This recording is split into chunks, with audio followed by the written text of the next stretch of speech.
Hello అండి. మనం ఈరోజు ఈ క్లాస్‌లో మనం పెట్టుబడిదారులు అండ్ ట్రేడర్‌లకు వారి యొక్క స్ట్రాటజీస్ ఏంటనేది చూద్దాం. పెట్టుబడిదారులు అండ్ ట్రేడర్‌లకు స్ట్రాటజీస్ అనేదైతే ఒకసారి చూద్దాం. సో, క్వెషన్ నంబర్ 1.6 జనరల్‌గా ఆప్షన్ మార్కెట్‌లో ఏంటంటే పెట్టుబడిదారులు ఇన్వెస్టర్స్ ఎవరైతే ఉన్నారో ట్రేడర్‌లు వారిద్దరూ కూడా వేరు వేరు లక్ష్యాలతో అనేదైతే ట్రేడింగ్ అనేదైతే చేస్తుంటారు. ఇక్కడ మనకి పెట్టుబడిదారులు అండ్ ట్రేడర్స్. వారేంటంటే ఇద్దరు కూడా డిఫరెంట్ డిఫరెంట్ లక్ష్యాలనేవైతే ఉంటాయి ట్రేడింగ్ చేస్తున్నప్పుడు.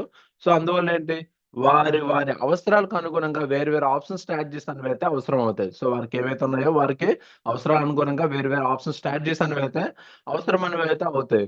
పెట్టుబడిదారులు సాధారణంగా లాంగ్ టర్మ్ వ్యూహాలపై దృష్టి పెడతారు. పెట్టుబడిదారులు ఎవరైతే ఉన్నారో వారు లాంగ్ టర్మ్, లాంగ్ టర్మ్ వ్యూహాలపై అనేదైతే దృష్టి పెడుతుంటారు.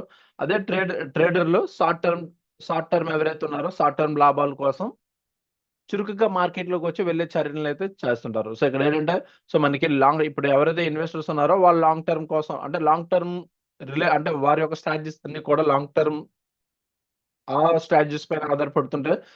వీరు ట్రేడర్స్ ఎవరైతే ఉన్నారో వాళ్ళు షార్ట్ టర్మ్ లాభాల కోసం వారు ఎప్పటికప్పుడు మార్కెట్‌లోకొచ్చి వెళ్తుంటారు.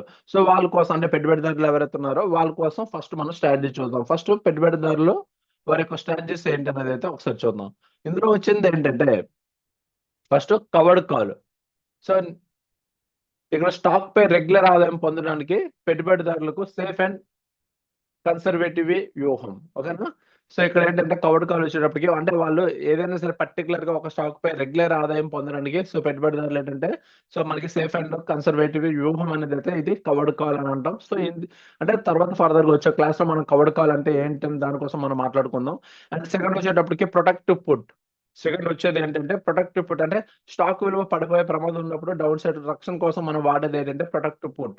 నెక్స్ట్ ఏంటంటే కాలర్ స్ట్రాటజీ అనేసి లాంగ్ టర్మ్ వరకైతే ఉపయోగపడుతుంది. ఈ స్ట్రాటజీ ఏంటంటే లాభాలు లాక్ చేయడం మరియు నష్టాలను పరిమితం చేయడానికి ఒక పుట్‌ని కొనడం, ఒక కాల్‌ని అమ్మడాన్ని మనం దీన్ని కాలర్ స్ట్రాటజీ అంటాం. కాలర్ స్ట్రాటజీ ఏంటంటే లాభాలు లాక్ చేయడం కోసం మరియు నష్టాలను పరిమితం చేయడానికి ఒక పుట్ కొనడం, ఒక కాల్‌ని అమ్మడం అనేదైతే జరుగుతుంది.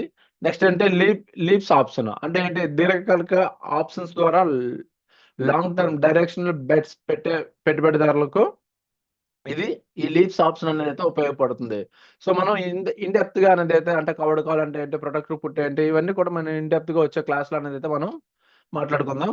అండ్ మనం ముఖ్యంగా దీన్ని ఎండింగ్ పాయింట్ మనం ఏం మాట్లాడుకోవాలంటే పెట్టుబడిదారులు ఎవరైతే ఉన్నారో పెట్టుబడిదారులు రిస్క్ తగ్గించుకోవడానికి, ఆదాయాన్ని పెంచుకోవడానికి స్ట్రాటజీస్ అనేవైతే వాడుతుంటారు. ట్రేడర్‌లు స్వల్పకాలిక మార్పులను ఆధారంగా చేసుకొని వేగంగా లాభాలను సాధించేందుకైతే వ్యూహాలనైతే ఎంచుకుంటారు. ఇక్కడ ఎవరి వ్యూహమైన మార్కెట్ కండిషన్ మరియు రిస్క్ అప్‌టైట్‌ని బట్టి ఉంటుంది. ఇక్కడ మనకి రిస్క్ అనేది ఎంతలా తీసుకున్నారు అన్న దానిపై అయితే ఉంటుంది. ఇది మనకి ఈ స్ట్రాటజీస్ అంటే పెట్టుబడిదారుల యొక్క స్ట్రాటజీస్ అన్న దానికనేదైతే వివరణ.